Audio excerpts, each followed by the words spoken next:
Queridos, bem, este aí é o post, que nós fizemos da mensagem que, creio eu, começa hoje. Eu digo começa hoje porque esse é um tipo de mensagem que nós vamos seguir na leitura de um texto bíblico. Então, salvo engano, nós vamos ler uma perícope de 12 versículos, uma porção bíblica, que trata sobre a vinda do Senhor e sobre a manifestação do homem da iniquidade. Então, assim, eu vou fazer essa mensagem no sentido que está o texto, seguindo frase por frase, versículo por versículo, seguindo a ordem da fala do apóstolo até o final desse assunto, que são 12 versículos. Então, nesse sentido, é provável que nós não consigamos concluir a explanação, a explicação desses 12 versículos. Logo, portanto, é provável que a gente tenha que voltar domingo que vem de novo para dar seguimento. Mas se de repente o tempo for suficiente, a gente conclui hoje, maravilha também, não tem problema. Tá bom? Agora, este é um tema, ao meu ver, um dos mais necessários, eu não vou dizer os mais importantes, mas talvez o tema mais necessário para os cristãos destes dias. Por quê? Porque nós vamos falar de dois grandes acontecimentos que estão iminentes na história humana. Ou seja, nós estamos aqui, nesse texto que vamos apresentar, vai falar sobre a vinda do Senhor e vai falar sobre a manifestação do homem da iniquidade, que são os dois grandes eventos que devem acontecer na história humana antes que o Senhor Jesus manifeste o seu reino sobre toda a terra. Antes daquele período que costuma se chamar de milênio, embora na Bíblia não tenha a palavra milênio, mas tem a palavra 1000 anos, que é a mesma coisa. Um milênio são 1000 anos.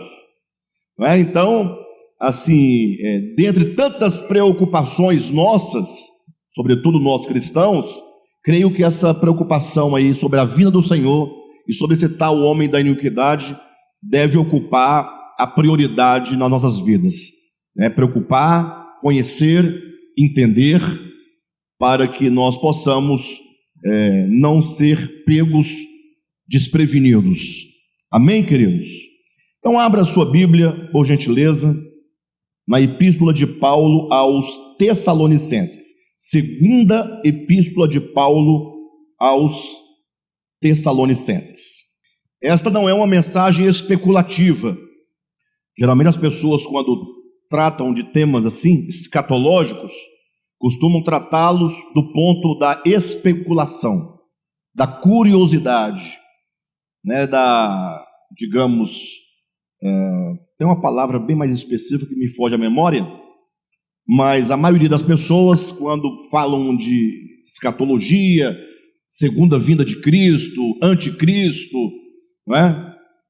é um tema muito empolgante, as pessoas têm um certo interesse, mas nós não queremos saber disso.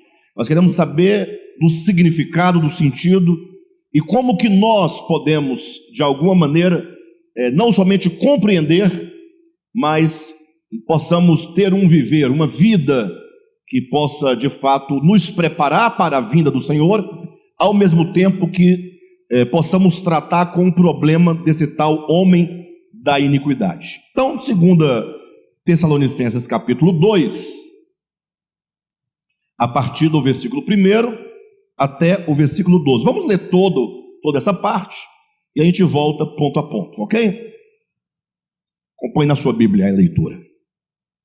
Irmãos, no que diz respeito à vinda de nosso Senhor Jesus Cristo e a nossa reunião com Ele, nós vos exortamos a que não vos demovais da vossa mente com facilidade, nem vos perturbeis, quer por espírito, quer por palavra, quer por epístola, como se procedesse de nós, supondo tenha chegado o dia do Senhor. ninguém de nenhum modo vos engane, porque isso não acontecerá sem que primeiro venha a apostasia e seja revelado o homem da iniquidade, o filho da perdição, o qual se opõe e se levanta contra tudo o que se chama Deus ou é objeto de culto, a ponto de assentar-se no santuário de Deus, ostentando-se como se fosse o próprio Deus. Não vos recordais de que ainda convosco eu costumava dizer-vos estas coisas? E agora sabeis o que o detém, para que ele seja revelado somente em ocasião própria. Com efeito, o mistério da iniquidade já opera, e aguarda somente que seja afastado aquele que agora o detém. Então, será de fato revelado o iníquo, a quem o Senhor Jesus matará com o sopro de sua boca e o destruirá pela manifestação da sua vinda. Ora, o aparecimento do iníquo é segundo a eficácia de Satanás, com todo o poder e sinais e prodígios da mentira, e com todo engano de injustiça aos que perecem, porque não acolheram o amor da verdade para serem salvos. É por este motivo, pois, que Deus lhes manda a operação do erro, para darem crédito à mentira, a fim de serem julgados todos quantos não deram crédito à verdade. Antes, pelo contrário, deleitaram-se com a injustiça. Palavras do Senhor. Não falando palavras do Senhor, você tem que responder alguma coisa. Quem já foi de lá lembra, né? Muito bem. Queridos, essa porção, esse livro de Tessalonicenses, não sei se vocês sabem, mas um dos primeiros textos do Novo Testamento que foram escritos são essas cartas de Paulo aos Tessalonicenses. Ou seja, o Novo Testamento não nasce enquanto Bíblia com o livro de Mateus, Marcos, Lucas e João, não é? Esses livros que vocês têm aqui, são 27 livros, chamados 27 livros do Novo Testamento, eles se encontram nesta ordem que você tem na sua Bíblia. Qual é a ordem? Mateus, Marcos, Lucas, João, Atos, Romanos, Coríntios, Gálatas, Efésios, Filipenses e assim até o Apocalipse. Essa ordem aí é uma ordem editorial, é uma ordem lógica em que os livros, esses 27, eles são classificados dentro de um gênero. Por exemplo, você tem Mateus, Marcos, Lucas e João. Por que eles estão ali juntos? Ora, porque são livros biográficos, livros que falam da vida humana de Jesus. Então, esses livros vão ficar juntos por uma questão editorial, né, de edição. Aí depois vem qual? O livro de Atos. Por quê? Ora, porque após a morte de Jesus, que consta nesse livro biográfico, que são os 4, vai começar agora os Atos. Atos de quem? O que são Atos? As ações, a obra, aquilo que os apóstolos realizaram. Atos dos apóstolos, as ações dos apóstolos depois da morte de Jesus. Então, o livro de Atos é um livro histórico, né? E você vai encontrar o quê? Todo o movimento que os apóstolos fizeram, desde o Pentecostes, depois a pregação do Evangelho, como o Evangelho chegou a tal lugar, como foi para outro lugar, como que Paulo fez as suas viagens missionárias pregando a palavra, tal. Então, Atos dos Apóstolos. Aí depois vem as epístolas. Ora, as epístolas são cartas, né? Hoje em dia, se Paulo tivesse hoje no nosso meio, ele enviaria um WhatsApp, ou o e-mail. Naquela época não tinha nem WhatsApp, não tinha e-mail, não tinha telefone, então ele escrevia uma carta, aos amados irmãos da cidade tal, da igreja tal. Aí ele ia falando, tirando dúvida dos irmãos, ensinando, pregando, Então as cartas dos apóstolos, Pedro, João, Paulo, Tiago, Judas, e por último o Apocalipse, que é um livro profético. Então você tem livros biográficos, livro histórico, você tem cartas e você tem um livro de profecia. Por isso que está nessa ordem. Mas, se nós voltássemos no tempo lá da igreja primitiva, eles não tinham essa Bíblia que nós temos hoje no acesso. Essa Bíblia ela só vai surgir nesse formato só por volta do quarto a quinto século depois de Cristo. E ninguém tinha ainda essa Bíblia, né? Assim, a ideia desse conjunto de livros inspirados vem por volta do quarto a quinto século da era cristã. Mas Bíblia, para você ter assim na sua mão mesmo, só depois do século XVI, século XV, XVI para frente, quando vem a invenção da imprensa, né? E vem as traduções da Bíblia para outros idiomas, e até chegar aí na sua mão. Imagine que teve uma longa história que a igreja vivia praticamente da tradição, da oralidade, dos ensinamentos, ou poucos durante a Idade Média tinham acesso à escritura, não era todo mundo que tinha. Mas em suma, o fato é que nesse compêndio de livros aqui, os primeiros livros a serem escritos foram os de Paulo, sobretudo esta carta de Tessalonicenses e também de Gálatas. Então imagina que o Novo Testamento, enquanto Bíblia, vai surgir com os escritos de Paulo, e não dos primeiros apóstolos. Então agora vocês imaginem, se hoje com a Bíblia tem essa confusão religiosa no meio das pessoas, imagine não tendo nada, só de ouvir falar. Não tinha onde consultar, não tinha como verificar, não tinha como ler o texto. Paulo escreveu uma carta, essa carta alguém tinha que levar e ler para a igreja toda. Ninguém podia levar a carta para casa para fazer um estudo exegético, fazer uma homilética do texto. Não, bobagem. Então era tudo muito de ouvido. Era uma época muito precária quanto a essa questão da comunicação e de ter um documento, cada um, não havia isso. Então imagine só a confusão que não dava quando um irmão dizia: olha, eu ouvi uma mensagem que o irmão fulano foi em tal lugar e disse essas palavras. Então os irmãos ficavam confusos acerca de muitos assuntos, sobretudo o assunto da vinda do Senhor, que na época era uma coisa assim, todo mundo aguardava, eles pensavam inclusive que a vinda do Senhor se daria no seu tempo, naquela época. Olha que assim, vão 2000 anos, e Jesus não veio ainda, embora haja aí uma meia dúzia de pessoas que afirmam que ele já veio. Tá bom, não vamos entrar não, porque o médico disse que a gente não pode discutir com esse tipo de pessoa, já veio, então, não discuta, deixa ele à vontade, porque senão ele taca uma pedra em você. Mas o fato é que, imagine só que naquele tempo, portanto, as informações iam de boca em boca, na oralidade, e surgia inclusive muitas pessoas falando em nome de apóstolos, não, porque o apóstolo me mandou aqui falar isso, e não tinha como fazer essa verificação. Então foi um período de muita confusão. Hoje não, hoje você pode chegar em casa, pegar a sua Bíblia, você pode fazer a leitura devagarzinho, anotar, você pode consultar um dicionário grego, um comentário bíblico, ouvir uma pregação, consultar, verificar. Naquele tempo não era assim. Então havia muitas conversas que estavam de alguma maneira perturbando a paz da igreja.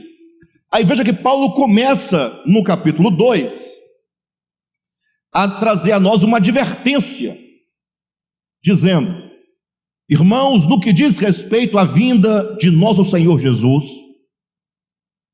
no que diz respeito à vinda do Senhor e a nossa reunião com Ele, nós vos exortamos. Então, quando o assunto é a vinda do Senhor, se alguém tem alguma dúvida, ele já veio, ele está voltando, vai voltar, como é que eu posso me situar para ter uma ideia?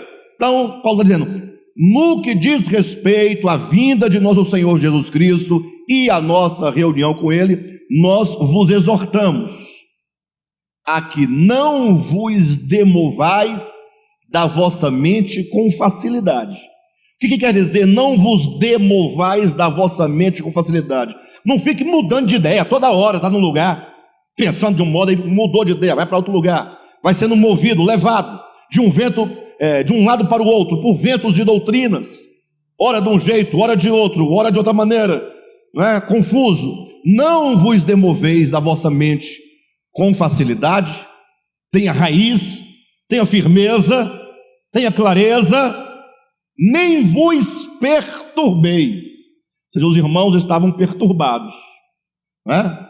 Quer por espírito, um espírito que fica perturbando, ou nem vos perturbeis, quer por espírito, quer por palavra, quer por epístola, como se procedesse de nós, supondo tenha chegado o dia do Senhor. Então, qual o problema aqui? Os irmãos estavam se demovendo nas suas mentes, e os irmãos estavam perturbados em seus corações, supondo que o dia do Senhor já havia chegado. Quem está entendendo? Por que eles estavam perturbados? Olha, irmãos, o arrebatamento já aconteceu. Quando? Ontem. Aí o irmão fica perturbado, então eu fiquei, né? Jesus já veio, aí eu estou aqui fazendo o quê? Por que eu não fui com ele? Por que eu não estou com ele no seu reino? E os irmãos perturbados, olha, não faça isso, não se perturbe, não se demova da vossa mente com facilidade. Quando ele fala quer por espírito, quer por palavra, quer por epístola, como se procedesse de nós, ele está dizendo que esses eram os meios que as pessoas usavam para perturbar a igreja. Quer por espírito, a pessoa, oh, desceu o espírito, eis que eu falo convosco, né? Ou o profeta, eu estou aqui em nome do Senhor dos Exércitos, para vos declarar, e começar a falar. Aí fala, é espírito, espírito de profecia, espírito disso. Calma, não vos demovais da vossa... Não vai por aí não. Porque hoje em dia, quando alguém fala em nome de Deus, ou em termos místicos, né? Deus falando na boca dele, supostamente, ou ele trazendo uma palavra profética, porque agora Deus me enviou a este lugar para vos falar. Aí os irmãos já ficam impressionados, ou seja, já ficam abertos.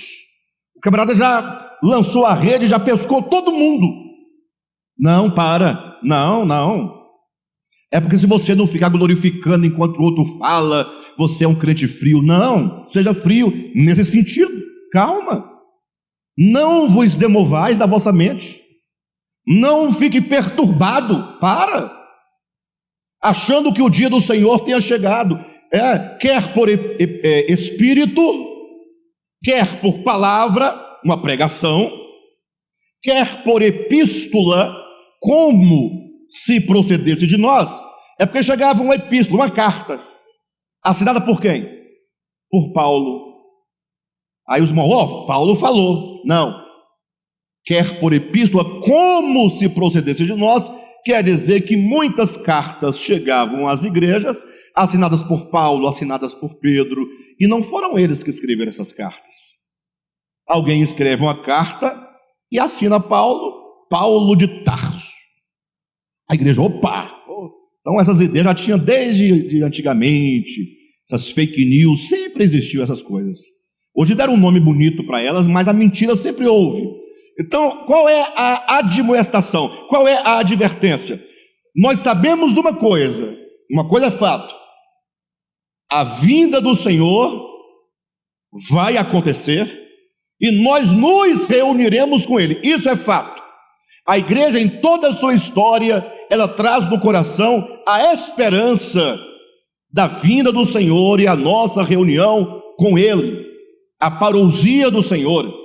A igreja sempre trouxe consigo essa doutrina, essa verdade, sobretudo essa promessa, essa esperança do advento do Senhor.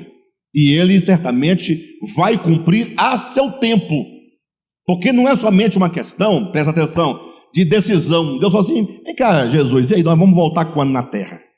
Não sei, olha no calendário, vê que dia que a gente pode ir lá. Por que Jesus não veio ainda?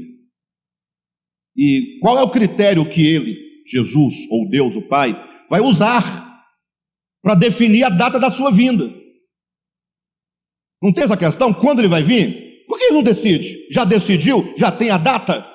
Depende de quê a sua vinda? Então, uma coisa o fato é que ele virá, a vinda do Senhor acontecerá, como sendo o grande acontecimento que dará o desfecho, o escopo de toda a história. Toda a história humana, ela caminha e se projeta para o grande acontecimento da vinda do Senhor. É o acontecimento mais importante da nossa história. Por quê? Porque será o dia em que Deus irá intervir diretamente na história humana para definir diretamente, de modo direto, o fim da nossa história. Ele vai introduzir novos céus e nova terra. Ou seja, todos os nossos anseios por justiça, se é que você tem algum anseio por justiça de fato, porque justiça não é somente a ideia de que o seu lado político é justo porque o outro lado é injusto. Isso é bobagem. Não tem lado político justo, nem certo. Está todo mundo errado. Eu estou falando de uma justiça divina, que nós não conhecemos, inclusive, na prática. Que Jesus trará paz, justiça e equidade.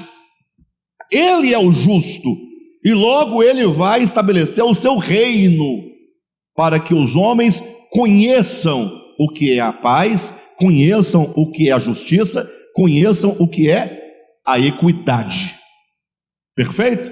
Então a vinda do Senhor será esse momento, quando eu digo em que ele vai intervir de modo direto, é que o Senhor intervém na história desde sempre, mas nem sempre de modo direto, é sempre de modo indireto. Imagina só os grandes do mundo, os poderosos, que controlam o mundo, que determinam o curso da história humana, de repente, como Jesus falasse assim, ei, parou, para tudo. Agora, a partir desse momento, eu defino todas as coisas, de modo direto. Agora, a partir de então, ele assume os governos de toda a terra. Se isso não acontecer, se a vinda do Senhor não acontecer, estaremos nós fadados a um ciclo interminável de injustiça, de utopia, né? De messianismos. Não, agora esse vai resolver. Não, agora esse, mas dessa vez vai. Agora você vai ver uma vida inteira de miséria, de angústia, de tristeza, de dor, de desespero, de morte, que é a história humana. Então, uma hora o Senhor vai ter que tomar as rédeas da história de modo direto. É quando então a Bíblia vai trazer um nome diferente, que é parousia. Parousia se traduz geralmente por vinda do Senhor, mas que na verdade parousia quer dizer presença. Quando o Senhor impor ou impuser a sua presença, e como tal, agora seguirão todos esses acontecimentos finais, que inclui a começar princípio das dores, né? Ou que seja, grande tribulação. Nesse momento vai se dar a apostasia, falaremos daqui a pouco. Aparecerá, surgirá, se manifestará o homem da iniquidade, e daí então vamos seguindo para passar para ver os tribunais. Tribunal de Cristo é uma longa história escatológica, não temos como abordar aqui, mas o fato é que vamos chegar até a manifestação do Senhor a toda a terra. Haverá então o milênio, e ao cabo do milênio, novos céus e nova terra, e daí para frente nós não sabemos absolutamente mais nada. Amém? Mas o fato é isso. O Senhor está nos advertindo, dizendo: não vos demovais. Aí você vai perguntar: sim, Senhor, amém, não vamos nos demover de nossas mentes, não vamos ficar perturbados, supondo que o dia do Senhor já tenha chegado. Amém, nós não vamos fazer isso, está claro para nós. Mas surge a pergunta: tá, mas e para eu não ficar perturbado e nem para eu ser enganado, eu tenho que ter um norte. Eu preciso ter algum indicativo que sinalize os dias em que nós estamos vivendo. Eu tenho que me situar, eu tenho que saber, porque se você não tiver uma direção, não tiver um sinal, você vai ficar ou na ignorância ou sendo lançado de um lado para o outro. E aí é que o apóstolo Paulo vai nos trazer em seguida dizendo: ninguém de nenhum modo vos engane.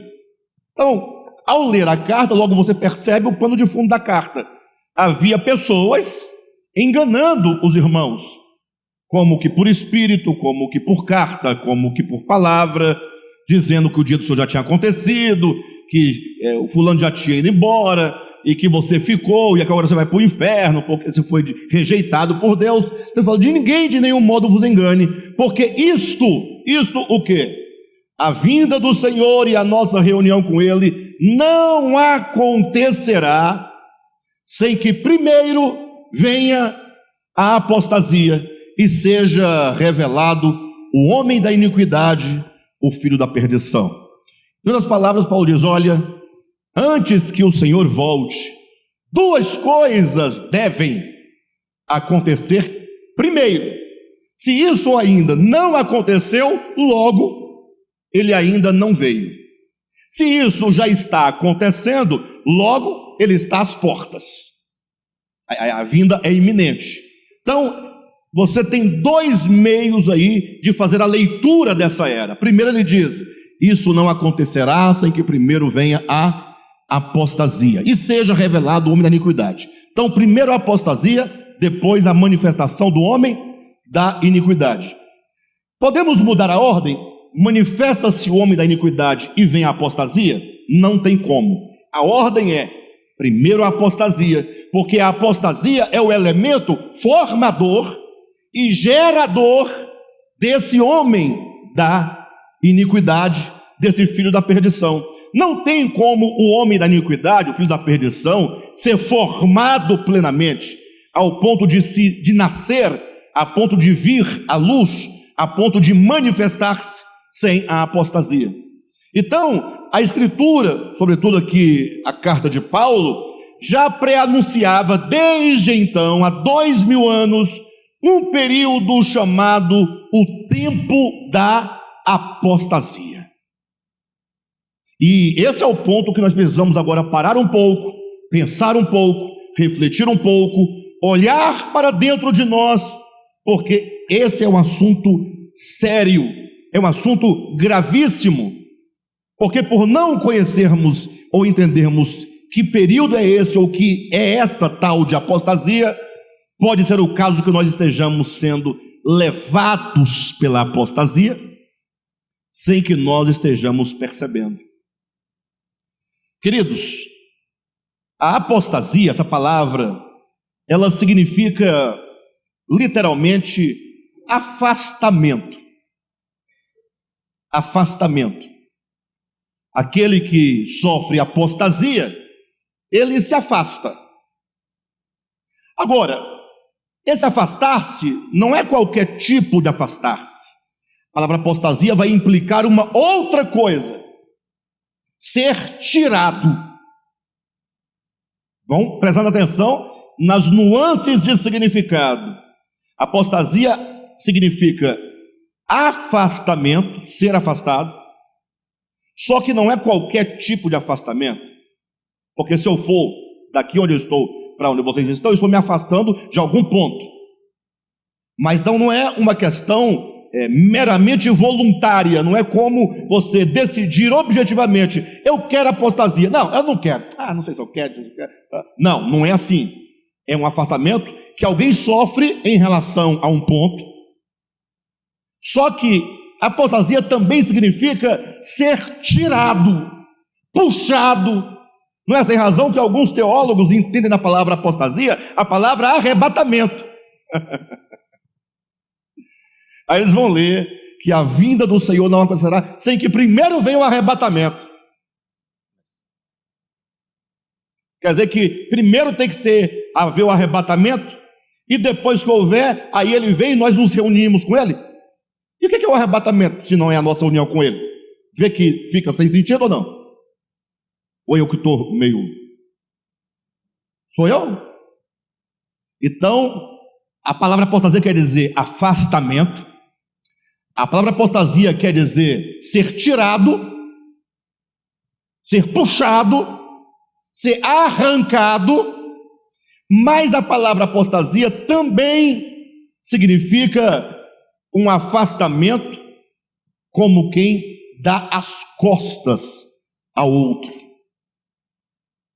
Então, o que Paulo está dizendo, e há 2000 anos já dizia: haverá de chegar um tempo em que os homens serão afastados, e esse afastamento não será um afastamento objetivo, como quem decide por A mais B, mas será uma força que agirá dentro, não do intelecto, mas dentro das vontades, dentro do coração humano. Esse homem vai ser afastado como quem é arrancado e levado para longe daquilo ao qual ele está se apostatando. E esse arrancar e esse afastar é fazendo-lhe voltar as costas ao objeto do qual não deveria ter se afastado. A apostasia aqui, portanto, está ligada à ideia de apostasia da verdade. Ou seja, Paulo está preconizando, ele está profetizando, ele está apontando para um tempo, dizendo: olha, chegará um momento que precede a vinda do Senhor, em que haverá um movimento, um espírito. Espírito não é um demônio não, tá? Espírito quer dizer um sentimento coletivo. Vai ser uma questão coletiva em que muitos, a humanidade inteira estará sendo arrancada, tirada, separada, dará as costas à verdade que é Deus. Agora, interessante falar isso aqui na igreja. Talvez alguém ouvindo falar: esses crentes têm essas ideias, pregando, onde eu acho falar de apostasia, eles inventam isso e ficam colocando na cabeça do povo, e o povo todo acredita. Meus irmãos, você não precisa da Bíblia para saber disso. Por incrível que pareça, você vai encontrar esta verdade acerca dos tempos de apostasia na filosofia, você vai encontrar na história, você vai encontrar pela boca de vários estudiosos, de várias linhas e áreas do conhecimento, que nada tem a ver com Bíblia. Eu já citei aqui outras vezes, cito constantemente, vou citar hoje novamente, porque está dentro do contexto, não é? Nós estamos vivendo hoje na era modernidade, né? Ou pós-modernidade, mas é modernidade. Porque o problema da modernidade, o que é a modernidade? Vamos entender um pouquinho essa questão. Falarei de modo breve, sem complicação. A história humana do Ocidente, a história do homem, humana, do Ocidente, ela é dividida em partes, de acordo com o espírito da era. Isso aqui não é Bíblia agora, estou falando de a história e filosofia. A história humana toda do Ocidente, ela é dividida em partes. Cada parte que tem uma característica que lhe é própria ganha um nome. Quem dá esse nome? Quem está vivendo lá? Não. São os posteriores que, ao olharem para trás, fazem a leitura daquele tempo e dão um nome tal. Quem está entendendo? Então, vamos colocar aqui, no século V a.C. para trás, naquela antiguidade, era o tempo dos mitos, em que os homens avaliavam e julgavam tudo pelos mitos, tudo pelo religioso, tudo pelo espiritual, tudo pelo místico. Então, eles viam um trovão e falaram: deve ser o deus do trovão aí, o Thor, que está nervoso com a gente. Dava uma tempestade, não, isso aí é o Poseidon que está nervoso, está pedindo um sacrifício, uma coisa. Enfim, daí então, essa antiguidade vai seguindo com a era clássica, até que vem Jesus. Quando entra Jesus na história humana, agora está aqui em Jesus morrendo. Isso é história. Acontece de que essa antiguidade está acabando. Vai começar um novo momento. Ah, mas quem definiu isso? Não sei, eu sei que vindo a dispensação da plenitude do tempo, Deus enviou seu filho. Eu só sei que está tudo de acordo. Ele vem, está acabando a antiguidade. Acabando. Até depois de Cristo, o primeiro século, o segundo século, vão chamar a antiguidade tardia, porque já está no seu fim. Vai começar um novo momento. Esse momento foi o momento mais brilhante do ponto de vista do divino e do sagrado. Por quê? Porque nesse período que será chamado de Idade Média, presta atenção, é o momento em que o mundo ocidental todo está com os olhos voltados para Deus. Bem, certo ou errado nos seus dogmas, não é essa a questão. É que o mundo medieval era um mundo teocêntrico, Deus é o centro. A igreja voltava os olhos de tudo e de todos, dando Deus como ponto de partida e como resposta de tudo. 1000 anos, quem é o ponto de partida? É Deus. Volta para quem? Para Deus. Deus. Então sabe que é 1000 anos, esse período de história de 1000 anos, todo mundo dizendo Deus, tudo era Deus era a resposta, Deus é o fundamento. O problema todo é que, isso tudo é verdade, mas o que eu estou colocando é que o homem é que explicava Deus, né? Então o problema não está em Deus, está na explicação que o homem dá acerca de Deus. Então não fique pensando, mas esse tempo foi um período de tanta mentira, de tanto dogma, de tanta doutrina falsa. Esquece isso. Mas são 1000 anos em que o mundo ocidental está olhando para Deus e está conferindo a Deus tudo e todas as coisas. Deus. O camarada nascia já, Deus. Toda a filosofia desse período era discutindo e debatendo sobre Deus. Imagina só, Deus. Então quem estava nesse meio lá, estava cheio da ideia de Deus, não era cheio de Deus, cheio da ideia de Deus. Aí quando então vai chegando lá por volta do século XV, vão acontecer 2 grandes movimentos, um chamado Renascença, o Renascimento, e outro chamado Reforma Protestante. E aqui vai começar um novo período chamado modernidade. Daqui para frente, né? Vai vir os períodos menores, Renascença, né? Iluminismo, aí começa ali a modernidade. Modernidade quer dizer um novo modo de pensar. O homem moderno. O que quer dizer a palavra homem moderno? É o homem que vive numa era que pensa diferente das eras anteriores, ou sobretudo da era anterior, que é a era medieval. Se na era medieval era Deus, agora na modernidade é o quê? É o homem. Agora cuidado, não é o homem, somente o homem, porque os gregos na antiguidade já tinham o homem como o centro da sua filosofia, do seu olhar.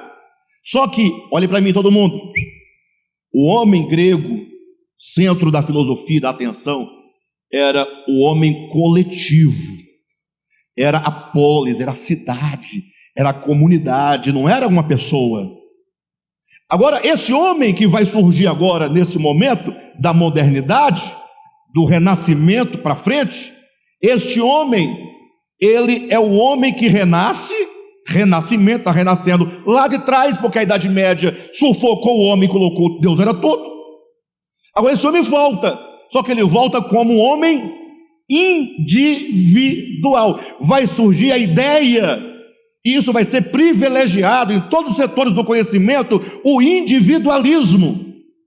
Por que nós somos individualistas? Porque nós vivemos numa era Quando Nietzsche percebeu isso, já lá na frente ele percebeu, ele fez a leitura da história e ele escreveu um livro chamado Crepúsculo dos Ídolos, ou que seja o Crepúsculo dos Deuses. O que quer dizer isso, hein? Crepúsculo. Crepúsculo. Declínio. Mas não é exatamente. Crepúsculo. Decadência, mas não é exatamente. Pega no literal. O que é crepúsculo? Não é o chamado que nós falamos vulgarmente pôr do sol? Não é o ocaso? O ocaso do sol não é o fim de um período? Não é o fim de um dia? Então o que é crepúsculo dos deuses? É o fim. Não é decadência não. Decadência é um Deus degradante. O fim ele quer dizer, Deus está sendo tirado da história. Por mais que você diga com os lábios acerca de Deus, mas o coração desse homem moderno estará longe. Isto é apostasia. Pode voltar para a apostasia. Isso é apostasia. Ou seja, está dizendo de um período em que os homens, pouco a pouco, lentamente, seriam tirados, arrancados, distanciados, daria as costas à verdade, que é Deus. Então, muitos homens já viram a apostasia e falaram desse período de um modo diferente, mas falaram. O fato é que nós não estamos sentindo isso. O problema é que nós, esse homem moderno, ele julga sabedor de todas as coisas. Você pode observar que nos dias de hoje não tem ninguém que diga, não sei. Qualquer assunto que você levantar, o outro debate com você na mesma altura, aponta o dedo e tal, e ele está certo porque ele viu na Wikipédia. Ele leu na Wikipédia. Ele viu no Jornal Nacional.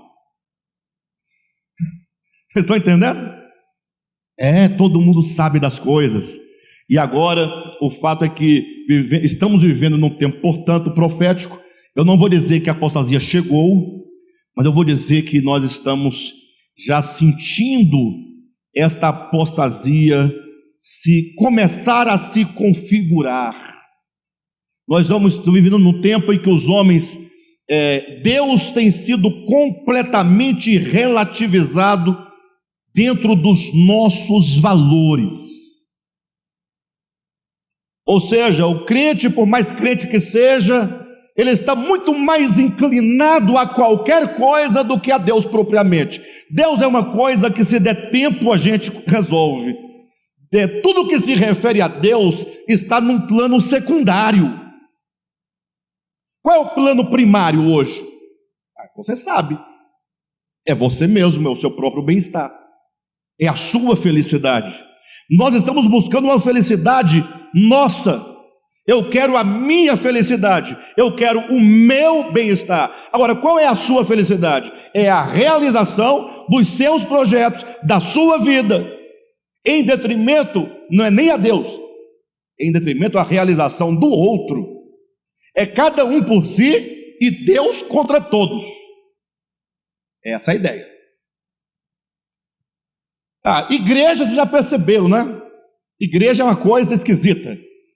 Não, por Deus do céu, é estranho.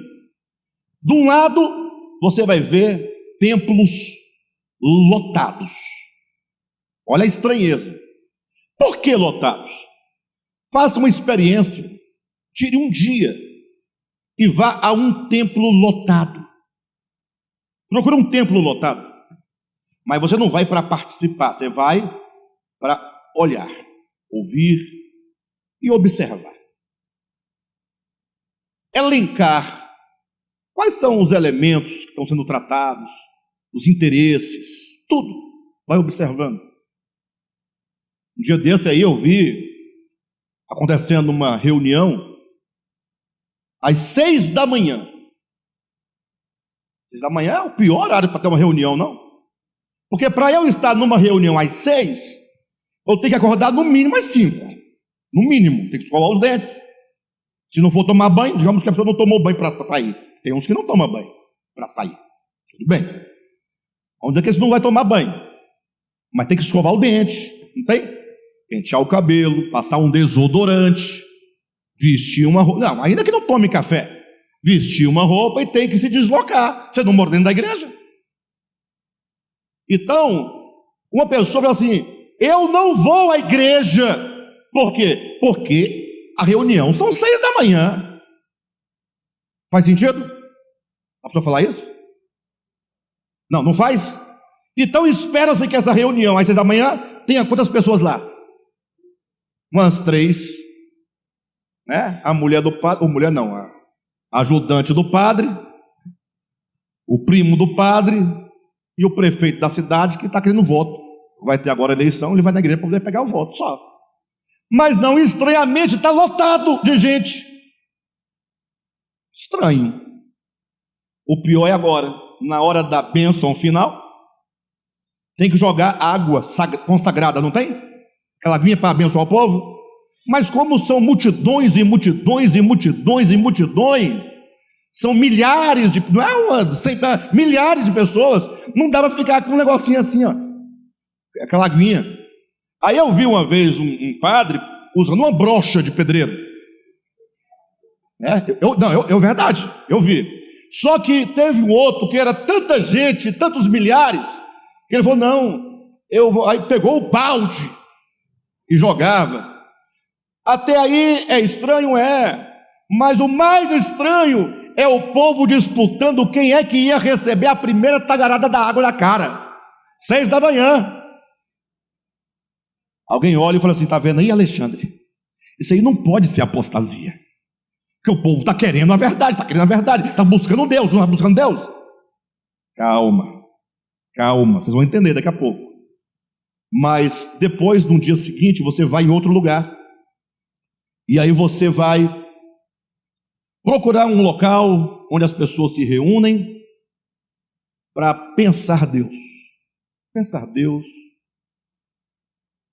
Pensar a vida em relação a Deus. Compreender mais sobre o homem, onde eu tenho errado, buscar a Deus onde eu posso melhorar, onde minha vida pode ser corrigida, buscar o poder do Espírito Santo para viver uma vida reta, digna de um cristão. Aí você pode fazer o que você quiser, você pode colocar a reunião para começar às 9h30 da manhã, que não é muito cedo, sim ou não? 6 da manhã está lá. Agora, para outra coisa, não. 9h30 no domingo? Não. Não faz sentido, eu estou dormindo nessa hora. Aí tá bom, aí você vai, mas tá bom, mas então você pode vir, que nós vamos fazer um lanchinho. Pode colocar lanche, pode fazer o que você quiser. Teve uma época que nós colocamos um ônibus, lembra? O ônibus ia passando, fazendo a linha do Penorte, Ceilândia, até chegar em Taguatinga, para os irmãos virem. Conclusão? O irmão falou: pastor, não tem como colocar um ônibus desse tamanho. Você sabe, pastor, qual é o gasto? Porque o irmão era voluntário, né? No ônibus. Você sabe quanto é que custa um ônibus desse? Assim, para colocar na rua, para vir. Não é só colocar e pronto, não. Não é só o combustível, não. Um ônibus, ele tem gasto, tem manutenção. A gente vem aqui, às vezes, com um irmão, e às vezes com nenhum irmão. Falei: irmão, guarde seu ônibus, irmão, pelo amor de Deus. Não adianta você fazer qualquer coisa, porque é um tempo em que as coisas relacionadas a Deus verdadeiramente vai estar sofrendo no nosso coração um afastamento. Esse afastamento não se dá do dia para a noite, você dorme fervoroso, acorda ateu. Não é assim que acontece. É quando você, de fervoroso, pouco a pouco, vai sendo arrancado. Mas não é você, não. É o mundo inteiro, é toda a humanidade. A gente fala dos cristãos de um modo particular, porque é nosso contexto aqui. Mas até mesmo o não cristão, é todo mundo. O amor está se esfriando. A ciência se multiplica, o amor se esfria, e os crentes vão fazendo até piada com os seus próprios assuntos. Piada de crente é contada por crente, é inventada por crente, porque o crente agora está tão banalizado que vai para a internet ver o tanto de piada que tem de crente. O crente perdeu a moral. O cristianismo está perdendo a moral. Os próprios crentes fazendo piada de crente. Está tendo um afastamento. Aí já tem um problema aqui, ó. Tem um problema aqui, ó. Você citou 2 casos totalmente contrários e diferentes, em que num povo vai às 6 da manhã levar água na cara, de boa, não dá nada, disputando quem vai levar a maior parte da água, e o outro que, né, ali, que situação. Onde é que se pode ver apostasia aí? Bem, abra sua Bíblia em 1 Timóteo, ou melhor, 2 Timóteo, capítulo 4. Para entender a apostasia, temos que entender essas coisas. 2 Timóteo, capítulo 4, a partir do 1. Veja na sua Bíblia: conjuro-te, porém, ou melhor, conjuro-te perante Deus e Cristo Jesus, que há de julgar vivos e mortos, pela sua manifestação e pelo seu reino. 2 pontos. Conjuro-te perante Deus e Cristo Jesus. Prega o quê? A palavra. Prega. Porque ele falou assim: prega. Nós temos que pregar. Não, não é pregar. Prega a palavra. Conjuro-te perante Deus. Ele invoca Deus como testemunha. Olha, estou falando diante de Deus. Pregue a palavra. Prega a palavra. Insta. Não é Instagram não, tá? Pregue com insistência. Quer seja oportuno, quer não. Corrige, repreende, exorta com toda a longanimidade e doutrina. Pois haverá tempo, novamente, apontando para um período, pois haverá tempo em que não suportarão a sã doutrina. Então olhem para mim. Haverá um tempo, diz Paulo, em que os homens não suportarão a sã doutrina. Eles não irão querer ouvir a sã doutrina. Eles não querem ouvir a palavra. Mas isso não significa que eles não estão por aí buscando palavras. Eles não querem ouvir o quê? A palavra. Haverá um tempo em que os homens não suportarão. Gente, não faz sentido vocês ficar 1h30 ouvindo esse tipo de palavra. Vocês não cansam de ficar sentados aí, não? Vocês não têm o que fazer? Domingo de manhã não tem o que fazer? Tanta coisa boa para fazer, um churrasquinho em casa, só de sunga, né? Aí coloca churrasquinho, cervejinha, as crianças, Coca-Cola para as crianças, e a mulher está fazendo um arroz refogado, e o pau está quebrando. Vocês estão aqui? Na verdade, nós estamos aqui por necessidade. Nós estamos aqui por preocupação com nós mesmos. Ou seja, eu preciso me atentar de alguma maneira. Haverá tempo em que os homens não suportarão a sã doutrina, pelo contrário, cercar-se-ão de mestres, segundo as suas próprias cobiças. Ou seja, eu não quero ouvir a sã doutrina, mas eu tenho cobiças, eu tenho desejos. Então eu vou procurar mestres, né, que falem segundo os meus desejos, aquilo que eu quero ouvir. Antes cercar-se-ão, volta lá por gentileza, cercar-se-ão de mestres segundo as suas próprias cobiças, como que sentindo coceira nos ouvidos. Já sentiu coceira no ouvido? Não incomoda? Você coloca até grampo de cabelo para cutucar, pente. Você tem que resolver. Coceira no ouvido é aquela agonia que você fica querendo ouvir. Fale-me o que eu quero ouvir. E se recusarão a dar ouvidos à verdade, entregando-se o quê? Às fábulas. Então, quando se fala de apostasia, nós temos aqui esse jogo. Quanto à verdade, esfriamento. Quanto à verdade, não querer ouvir. Quanto à verdade, afastamento. Quanto à verdade, desinteresse. Quanto à verdade, mornidão. Quanto à verdade, quando der a gente resolve, a gente faz. Tal. Agora, com respeito aos meus interesses, aí a pessoa se deleita, porque vai ouvir aquilo que os seus desejos pedem. Ou seja, fala aqui de um homem que se volta completamente para os seus próprios desejos. E Deus, não, isso aí não dá. Não dá. Bem, volta lá para 2 Tessalonicenses.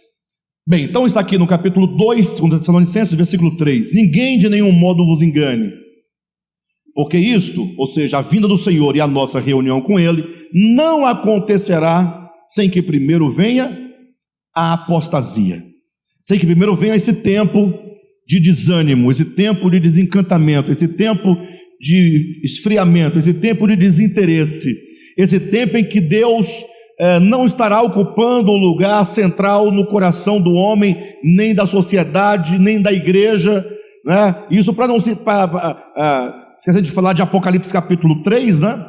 Quando aponta para a igreja dos últimos dias, que é Laodiceia, que fala que é uma igreja rica, abastada, uma igreja, mas que Jesus está do lado de fora, dizendo: eis que eu estou à porta e bato, eu quero entrar. Se alguém ouvir a minha voz, e se alguém abrir a porta, eu entrarei em sua casa, eu cearei com ele e ele comigo. Ou seja, profetiza-se agora de outra maneira em Apocalipse, um tempo em que haveria igreja, mas que Cristo não teria lugar nessa igreja, né? Ora, uma igreja em que Jesus vai dizer: eis que eu estou à porta e bato, qual o sentido disso? A igreja não subtende Jesus? Mas olha que palavras fortes que o próprio Jesus está dizendo, que a igreja dos últimos dias seria tal como a igreja cujo Senhor e cabeça estaria do lado de fora dizendo: eu estou batendo, se alguém ouvir a minha voz. Se alguém ouvir, então começa com esse problema, né? Que significa que talvez muitos não ouvirão. E talvez você até pode ouvir, mas você tem que abrir a porta, porque você pode ouvir e não abrir a porta. Se alguém ouvir e abrir a porta, aí eu entrarei. Haverá comunhão. Eu vou entrar na sua casa, vai ter um grande banquete, nós vamos cear, um grande desfrute, uma grande comunhão, né? De todo modo, como diz, isso não acontecerá sem que primeiro venha a apostasia. Vindo esse período ele tende a se intensificar. Ou seja, apostasia não é qualquer tipo, presta atenção, de separação. Como nós colocamos, é uma separação. A palavra apostasia quer dizer separação, afastamento. Mas é um afastamento como que você está sendo o quê? Arrancado. E esse afastamento sendo arrancado te leva a voltar as costas completamente a Deus. E agora você tem que parar um pouquinho e pensar sobre você. De boa. Faça esse exercício. Tenta pensar sobre suas motivações. Procure pensar sobre a sua condição de fato. Procure pensar quais são as suas respostas que você dá a si mesmo para fazer isso ou para não fazer aquilo outro. Porque a gente vai vivendo e a gente não julga a nós mesmos. A gente não perscruta a nós mesmos. A gente não tem um momento para fazer um balanço da nossa experiência. Então, hoje, em pleno 2024, mais precisamente dia 26 de maio de 2024, como está a sua vida espiritual, a sua busca espiritual? Ou melhor, esquece vida espiritual e busca espiritual, vamos colocar uma outra palavra que é a melhor. Como está o seu interesse pelas coisas de Deus? Por que não fazer esse juízo? Como é que eu vou fazer esse juízo? Perguntar, bem, eu imagino que vocês são pessoas interessadas por Deus, porque senão não estariam aqui. Eu também sou. Se eu for olhar para a minha vida pregressa toda, eu tive vários momentos, né? Nesse caminho todo, tem que pensar quanto eu já me interessei por Deus e quanto hoje eu me interesso por Deus. Quando eu faço essa pergunta, eu falo assim, poxa, eu já fui mais interessado, eu já valorizei mais, eu já busquei mais, eu já aproveitei mais as oportunidades, eu já orei mais, eu já li mais a Escritura, não é? Eu já me entreguei mais. E hoje? Aí hoje você faz, né, o balanço. De repente você fala, não, hoje eu estou com maior interesse, graças a Deus. Eu estou mais voltado, mais preocupado, mais atento às coisas divinas. Ou não. Aí fala, hoje eu estou mais devagar mesmo. Já observa, nós estamos vivendo num tempo que os crentes estão tudo assim, sem graça. Só se for da sua igreja, na igreja do fulano, na minha casa, na minha rua, lá o povo grita e tal. Mas isso vai acabar, é só eles entenderem um pouquinho mais da palavra, acaba. Porque antes, tudo nos empolgava. Quer ver uma coisa? O camarada está sofrendo aquela dificuldade, ele vai para o culto da vitória, chega no culto da tarde, 3 da tarde, o culto da vitória é 3 da tarde, horário esquisito, ruim, todo mundo trabalhando, mas sempre vai ter 7, 8, 10, 12, 15 pessoas no culto da vitória, e tem lá ou um irmão ou uma irmã gritando no microfone. Só tem 4 pessoas, ele está gritando, porque nesta tarde Deus vai fazer um reboliço. Aí a pessoa faz o quê? Ela fica animada, porque para esse cara gritar desse jeito, com essa entonação, com um terno, 3 da tarde, num calor desse, aquele terno de petróleo preto, calor, ele suando, que é uma beleza, falando palavras que ninguém entende, mistério, terra e não sei o quê. Aí a pessoa se empolga, porque só pode ser Deus, não tem como ser outra coisa. Como é que você vai justificar uma situação dessa? E Deus te trouxe aqui. Só Deus trouxe. Aí essas pessoas são empolgadas. Por quê? Porque não compreende. Não compreende. Então não é de Deus? Tudo é de Deus, irmãos, tudo é de Deus. Mas tem os níveis de crescimento, de entendimento, de maturidade. Tudo tem seu tempo. Então quem está lá na tarde da vitória, tá maravilha, deixa lá, não tira de lá e traz para cá não, deixa lá, ele precisa daquele período, deixa, ora por ele, não fique com raiva dele, não tenha pena dele, é apenas a idade dele, mas ele vai crescendo, vai entendendo, aí um dia ele vai ler a Bíblia, vai ver que o gafanhoto lá de Malaquias é um gafanhoto de verdade, não é demônio. Ele vai ver lá. Os gafanhotos. O pastor disse que era demônio. Deixa eu ler de novo. Não, gafanhoto. Gafanhoto. Gafanhoto. Que não tem demônio. Aí ele vai ler um comentário bíblico, porque ele já cresceu, então ele tem interesse em tentar entender. Aí qualquer comentarista, até os pentecostais vão dizer, gafanhoto aqui é gafanhoto, que ia lá e ficava comendo o alface. Gafanhoto. Eu achava que era demônio, rapaz. Já perdeu o medo do gafanhoto. Até porque ele não tem alface para ser comido, ele não vende alface. Então agora que ele perdeu o medo, ele está mais malandro, está mais esperto agora, ficando de olho. Quando ele lê em Malaquias, lá no diz, trazei os dízimos, tal, em que te roubamos, nos dízimos de oferta, não fala lá? Sim ou não? Aí um dia ele está lendo lá na Bíblia, presta atenção. Aí quando ele descobre, no capítulo 1, com quem que Deus está falando, quem é o ladrão de Malaquias 3? Quem sabe? Os sacerdotes. O ladrão que estava roubando o dízimo não era o povo, não, era o pastor. Aí o pastor diz que não é ele, que é o membro. Membro não lê Bíblia? Era o sacerdote, velho. Se o pastor for pregar a verdade, ainda que ele não saiba discernir Antiga e Nova Aliança, fala assim, eram os pastores, nós, a nossa classe. Aí os irmãos não vão ofertar, porque o pastor está roubando. Ele tem que dizer que é o povo. Aí o crente lê, entendeu, vai ficando mais maduro, ele vai entendendo. Aí todo aquele fogo do engano que agitava ele, que fazia ele ser fervoroso, acaba.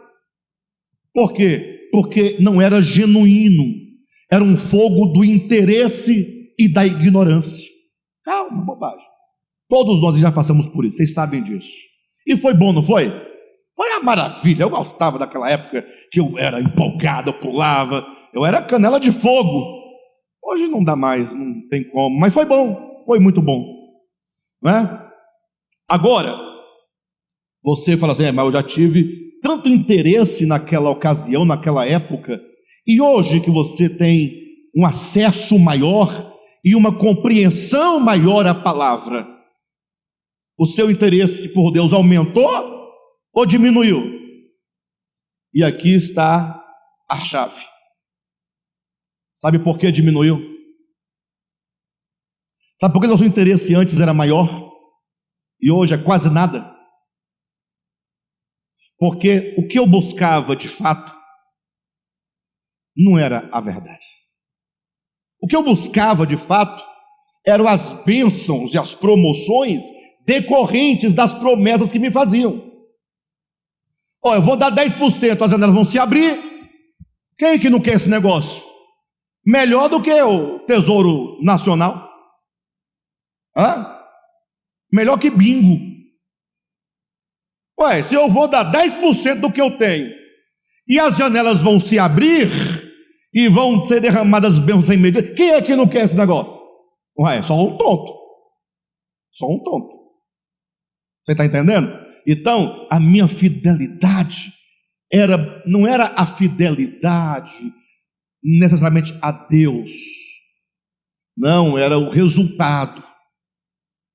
É o que eu posso obter de resultado.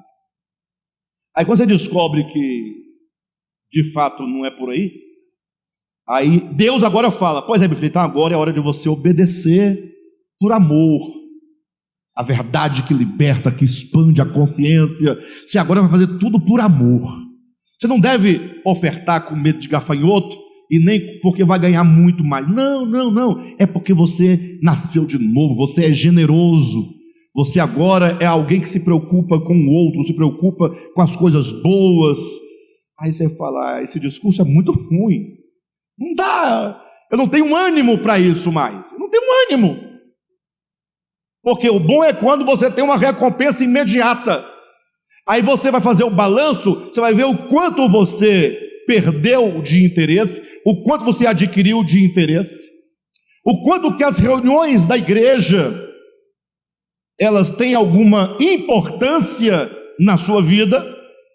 Vocês sabem que hoje em dia a grande corrente de pensamento que está afetando não somente pessoas que estão se organizando como tais, mas mesmo pessoas que dizem afirmadamente que é importante a igreja, mas é uma coisa que não é assim, né? É importante, todo mundo sabe, mas nós estamos aqui toda quarta-feira, lendo a Escritura, pontinho por pontinho, ensinando. A irmã Amanda, que está ali atrás, falava para mim na semana passada que desde sempre as melhores reuniões do DEVAP são as da quarta. Verdade, Amanda? E tem mais, e todo mundo que costuma vir diz a mesma coisa. Parece que combinaram, mas não combinaram. Mas nós somos um grupo de 5 pessoas, 7 pessoas. Quando cai uma torre lá, chega 10 pessoas aqui. Tem que ter um terremoto. Quando dá um terremoto maior, aumenta 3 pessoas, 4. Aí quando o terremoto se assenta, que começa a baixar a água tudo direitinho, não, já está ajeitando, está tudo, o povo está voltando, está limpando a casa, aí volta de novo. Queridos, a apostasia é um tempo em que o homem vai pouco a pouco, se afastando, se desinteressando, se esfriando, e quanto mais você se permite se envolver pelo espírito dessa era, pasmem, mais o homem da iniquidade vai ganhando força. Talvez vocês não entenderam ainda qual é a relação, mas se vocês quiserem de alguma maneira se livrarem do homem da iniquidade, pare de procurá-lo em qualquer lugar e comece a olhar para o tempo da apostasia. Quem gera o homem da iniquidade, no sentido de trazê-lo à luz ou à manifestação, é a apostasia. O homem da iniquidade nunca poderá se revelar enquanto não vier a apostasia, porque a revelação deste homem não é nada mais e nada menos do que a expressão prática e manifestada da própria apostasia. O homem da iniquidade, ele é o filho da apostasia. Não há homem da iniquidade sem a tal da apostasia. Tá bom? Domingo que vem eu vou continuar falando sobre isso.